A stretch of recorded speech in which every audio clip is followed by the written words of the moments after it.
Ibu, sahabat-sahabat yang dimuliakan oleh Allah, saya mencoba merenungkan kembali ya ketika tema yang diminta ini adalah surat An-Nas karena ini sudah pernah kita bahas ya, kalau tidak salah 2 tahun yang lalu dan juga saya yakin kita semua juga sudah sangat sering ya membacanya, kemudian bisa jadi juga mendengarkan kajiannya ya, karena ini surat yang favorit ya untuk kita semua.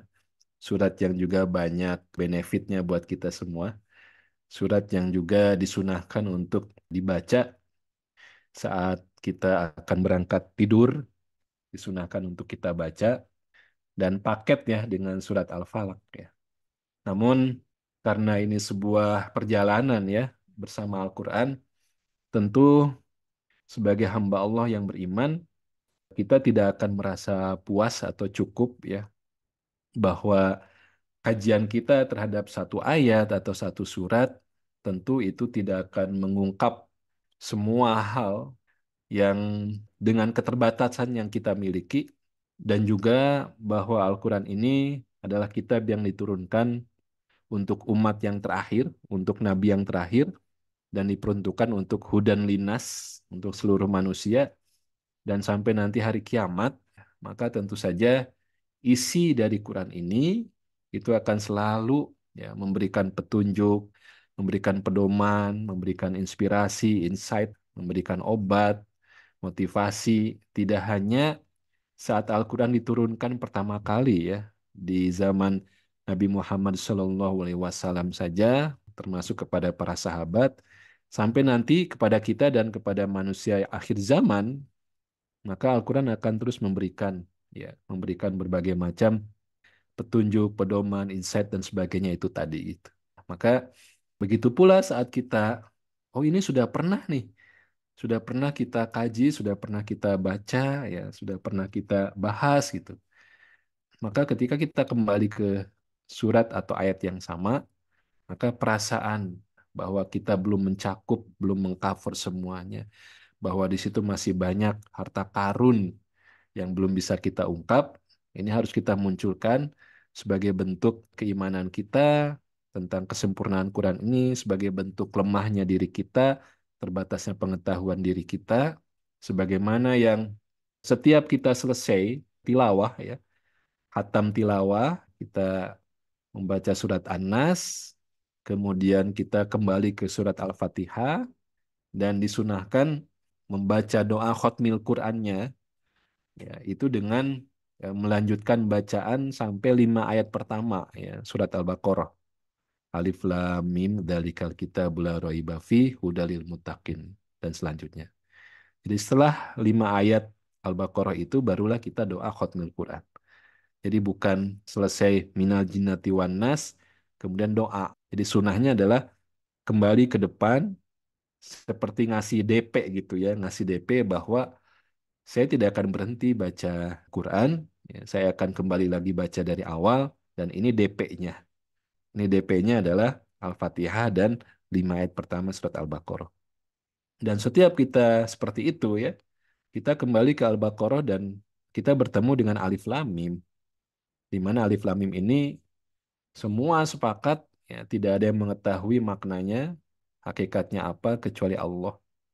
Ya, ini menunjukkan bahwa setiap kita akan masuk kepada Quran, lagi-lagi kita ketemu alif lam mim yang kita oh nggak tahu, ada yang nggak tahu gitu. Ya, makanya kita harus dengan penuh kerendahan ya diri kita, rendah hati, humble ya. Kita menginginkan tambahan ya, tambahan ilmu, tambahan pengetahuan, tambahan cahaya, tambahan pedoman ya saat kita kembali baca Quran itu. Ya. Nah, ini sudah diingatkan oleh Allah di dalam surat Al-Anfal ayat yang ke-31 bagaimana perilaku orang-orang yang bermasalah dalam keimanannya itu ditunjukkan oleh ayat ini wa idza tutla alaihim ayatuna. Ketika dibacakan kepada mereka ayat-ayat kami kata Allah, qalu ya mereka berkata qad sami'na. Ah yang gini udah pernah, kami mendengarnya udah pernah. Kenapa sih ngebahas lagi Anas? Kan sudah pernah. Kenapa sih ngebahas lagi Al-Fatihah? Kenapa sih ngebahas lagi surat-surat yang gacoan kita istilahnya ya? Kita sudah sering gitu ya. Termasuk saya pribadi juga ketika diminta menyampaikan lagi analisa atau tadabbur surat An-Nas, itu yang coba saya munculkan kembali gitu. Ya, meskipun sudah pernah, tetap saja pasti ada yang baru gitu. Karena Quran ini kitabun kholid wa ataun mutajaddid. Ini kitabnya tidak ada perubahan, kitab yang abadi, tidak ada perubahan. Baik huruf-hurufnya ataupun harokatnya itu nggak akan berubah sampai hari kiamat. Tapi ataun ya, pemberiannya, pemberian dalam bentuk apapun, mutajaddid akan selalu baru dan terperbaharui. Nah, ini harus menjadi karakter kita saat kita berinteraksi dengan Al-Quran. Cara kita bermuamalah dengan Quran harus seperti itu. Ya, ini pasti ada yang baru lagi. Harus kita cari lagi yang baru lagi. Sedangkan kelakuan orang-orang yang bermasalah keimanannya itu sampai mengungkapkan qad sami'na, yang gini udah pernah lah. Ngapain sih Teh Susan mengarrange pertemuan ini tapi yang dikaji itu lagi Zeng. Nah, kita harus semangat ketika ada ajakan-ajakan untuk Quran.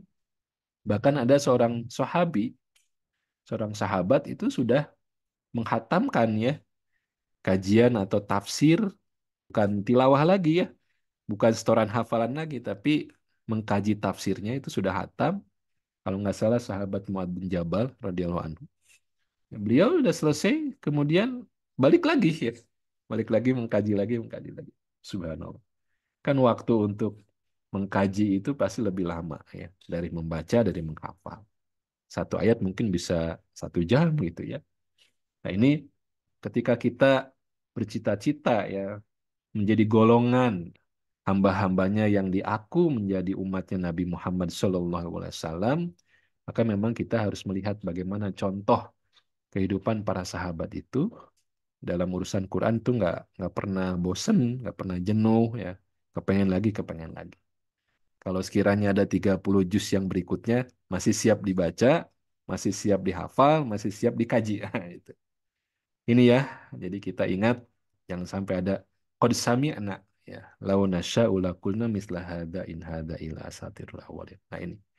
Taib. Bapak Ibu sahabat-sahabat yang dimuliakan oleh Allah, sebelum kita membahas tentang surat An-Nas ya.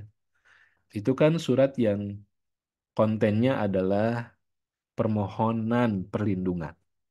Kita mengajukan proposal kepada Allah supaya Allah memberikan proteksi, perlindungan kepada kita terhadap bahaya yang kita nggak sanggup menghadapinya sendirian, sehingga kita memohon, sehingga kita berdoa, meminta perlindungan kepada Allah. Nanti sebelum kepada tema permintaan ya, perlindungan itu memang perlu kita baca dan korelasikan ya, kita kaitkan tentang tema perlindungan itu dengan ayat-ayat yang menceritakan ya bahaya yang nanti akan dimintakan perlindungannya di surat An-Nas itu. Nah, salah satu tafsir yang menjelaskan ya al-waswas ya, itu bisikan setan al-waswas ya. Itu di situ menggunakan alif lam ya, al-waswas itu. Jadi definitif gitu ya. Definitif noun gitu ya. Kata yang definitif menggunakan alif lam berarti dia menunjuk atau merujuk kepada sesuatu yang fix ya. Yang dimaksudnya siapa? Nah, salah satu tafsirannya adalah iblis. Maka ini bahayanya bagaimana kemampuan iblis dalam merayu, menggoda, menggelincirkan Abul Bashar, bapaknya manusia. Kita tahu bagaimana Nabi Adam alaihissalam itu berhasil digoda oleh iblis ketika Allah memberikan satu saja, soalnya satu saja gitu, yaitu wala taqraba hadhihi syajarah. Jangan mendekati pohon. Dan itu gagal gara-gara bagaimana iblis itu terus itu ya melakukan upaya-upaya supaya Nabi Adam itu mendekat, mendekat, mendekat, mendekat terus itu ya. Nggak kebayang bagaimana gigihnya perjuangan iblis itu. Nah, inilah yang kemudian menyebabkan keputusan Allah untuk menurunkan Adam, Hawa, dan iblis ke bumi. Itu ada beberapa surat, beberapa tempat yang menceritakan hal itu. Nah, di situ kemudian ada perbedaan sikap ketika diperintahkan turun ke bumi, manusia, yaitu Nabi Adam alaihissalam, itu mengakui kesalahannya, kemudian berdoa, bertobat kepada Allah. Rabbana zolamna anfusana wa ilam tagfir lana wa tarhamna lanakunanna minal khasirin. Berdoa ya. Sedangkan iblis justru dia semakin merajuk ya, dia semakin marah, semakin membuncah kedengkiannya dan sampai mendeklarasikan peperangan kepada Adam dan keturunannya. Nah, nanti kita lihat ada beberapa ayat yang inilah permulaan peperangan itu. War begins ya. Pertama di surat Al-A'raf. Ketika setelah diusir, kemudian iblis itu berkata, "Qala fabima aguwaitani." Ini kurang ajarnya iblis kepada Allah mengungkapkan ya, karena engkau sudah menghukum aku tersesat, maka la'aqudanna lahum siratakal mustaqim. Maka aku ini ada ya, sedikit ya masuk ke bahasa Arab tapi simple ya saya kira ya. Di sini kita ada baca la, ya ada la di sini ya, yang kita baca pendek. Kemudian ada nun yang bertasdid di belakang. Ini adalah suatu stresor, suatu penekanan. Ya, istilahnya taukid. La yang kita baca pendek itu artinya sungguh, benar-benar gitu. Nun yang bertasydid itu juga sama, sungguh benar-benar. Ya. Depan belakang ya, pakai penekanan, penguatan. Makanya kalau kita baca panjang pendeknya salah, itu akan berubah maknanya 180 derajat.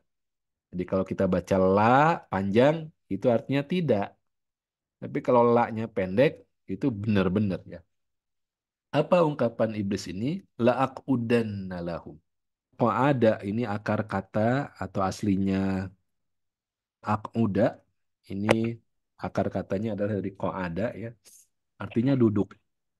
Jadi kata iblis, benar-benar aku akan duduk menghalangi ya, menghalangi anak keturunan Bani Adam itu dari sirotokal mustaqim, dari jalan yang lurus. Jadi ini sebuah ungkapan dari iblis yang menunjukkan keseriusan dilihat dari ungkapannya ya. Jadi kalau bahasa Arab itu nggak butuh tanda seru gitu ya, nggak ada tanda baca, nggak ada koma, nggak ada titik, karena itu sudah include di dalam struktur kalimatnya. Nah, di sini. Bapak Ibu sahabat-sahabat, di dalam bahasa Arab ada ada itu duduk, ada jalasa, nah itu juga duduk ya. Ada duduk ya, jalasa juga duduk. Nah, apa bedanya? Kalau ini menggunakan ada di sini. Bedanya, jalasa itu duduk sebelumnya dalam posisi yang berbaring. Atau misalnya di bawah gitu ya, di bawah di lantai, suruh naik, duduk di kursi. Nah, itu perintahnya ijlis. Ya, duduk dari bawah ke atas gitu. Ya, sedangkan ada, ya, ini posisi duduk setelah sebelumnya itu berdiri. Jadi ini ada dua point of view-nya. Ya, dari perspektif si iblisnya atau juga dari perspektif manusianya. Dari iblisnya, dengan posisi duduk, dia akan punya kemampuan lebih kuat, lebih tahan lama dalam menghalangi. Beda kalau berdiri kan didorong, dia langsung doyong dia. Ya, tapi kalau duduk ini dia punya posisi yang lebih kuat, bisa juga tahan lama dalam menghalangi ataupun dalam mengawasi. Nah, ini kan nanti kan mengawasi ya, mengawasi bagaimana atau kapan lengahnya manusia baru dia masuk gitu ya, memberikan bisikan rayuan godaan. Jadi kok ada ini sumpah iblis dan menunjukkan kekuatan, keseriusan komitmen dia untuk menghalangi dan mengawasi manusia itu. Sedangkan dari sisi manusia, ini nanti penggunaan ada ini menunjukkan bagaimana si manusia yang tadinya itu koma, kan kalau sholat apa namanya memakai istilah dengan koma. Qomatis sholah kan koma ya didirikan. Arijalu qawwamuna ala nisa. Berdiri koma. Qawwamuna ala nisa. Tugas apa namanya penanggung jawab rumah tangga ya laki-laki itu arijalu qawwamuna ala nisa. Tugasnya ya memimpin rumah tangga itu dengan baik gitu ya. Maka dari posisi berdiri itu nanti iblis akan membuat manusia itu kok ada terduduk gitu. Dan itu dikecam. Ya, kalau kita baca di surat Taubah itu kan catatan tentang perang Tabuk. Ini satu-satunya peperangan yang diumumkan oleh Rasulullah SAW. Kalau yang lain itu silent, senyap gitu. Tiba-tiba sudah bergerak ya pasukannya. Tapi kalau perang Tabuk itu diumumkan, bersiap-siap, nah, nanti akan berangkat ya untuk berperang. Nah, maka di situ ada orang-orang yang tadinya itu biasa ikut ya, ikut berjihad, ikut berjuang, itu berkorban gitu ya. Tiba-tiba nggak ikutan. Nah, itu jadi istilahnya qaidun. Jadi duduk, dari berdiri duduk gitu. Nah, itulah nanti dari pilihan kata ini yang disumpahkan, yang dideklar oleh iblis ya, itu akan kita lihat. Memang setelah Ramadan, nah, kita akan koma gitu ya. Ya, kita koma, kita menjalankan ibadah puasa, kemudian juga kita sholat, kita baca Quran, kemudian kita ikut kajian-kajian gitu ya. Semua amal soleh kita koma, kita berdiri, kita mendirikan, kita menjalankan. Tapi begitu Ramadan selesai, wah tuh iblis sudah siap untuk la'aqudanna lahum. Nah ini ya, ngeri sebetulnya janji iblis ini. Bahkan dilanjutkan lagi, summa la'atiyannahum ayat berikutnya ini. Summa la'atiyanahum min baini aidihim wa min khalfihim wa an aimanihim wa an syamailihim. Akan aku datangi mereka dari arah depan, belakang, kanan, dan kiri. Pokoknya ini menunjukkan dari segala arah. Bagaimana iblis itu begitu sabar, ya, begitu hebat untuk memerangi manusia dari jalan yang lurus. Nah ini. Wala tajidu aktsarahum syakirin. Dan kamu nanti, dan engkau ya Allah, akan lihat nanti, akan menemukan bagaimana kebanyakan manusia itu tidak akan bersyukur. Ya, ya, tidak akan bersyukur kepada Allah. Nah ini. Jadi dengan hal ini kita harus sadar gitu ya. Oh, memang ini nggak main-main. Dan buktinya Nabi Adam alaihissalam manusia pertama itu berhasil digelincirkan oleh ya, iblis.